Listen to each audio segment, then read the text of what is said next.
And you will see Caitlin and Scott and crew in less than 4 hours on Eyewitness News. It starts at 4:30. They'll have much more, of course, on our first alert weather day for Winter Storm Birch. But, of course, want to get you caught up right now on this evolving weather situation. Start off with our snowfall deficits because they're pretty notable with only 15.5 inches of snow so far for the Hartford area, a deficit of 17 inches and well over a foot as well for Bridgeport. Bringing these to your attention because we do have not only measurable but plowable snow on the way from Winter Storm Birch. The storm gets underway in less than 24 hours from now. So later tonight, Monday night, looking at the onset, perhaps it'll rain and mix, and that goes over to snow well before daybreak on Tuesday. Tuesday morning is the peak of the storm.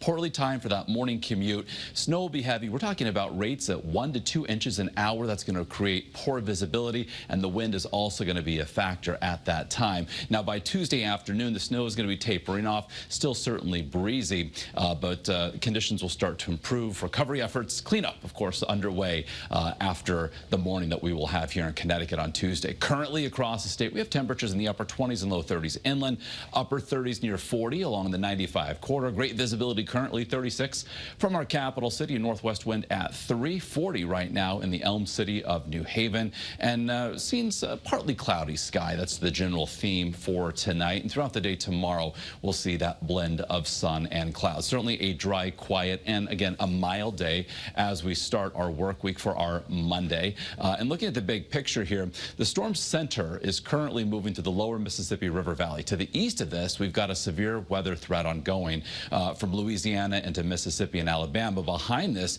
parts of Oklahoma seeing a transition over from rain to snow. And as the storm system tracks up in our direction, of course, it's going to be emerging and intensifying off the mid-Atlantic coast. You can see from Texas and Oklahoma through Missouri and then here into New England, we've got winter storm watches, winter weather advisories, winter storm warnings. It's winter storm warnings here within the borders of our state.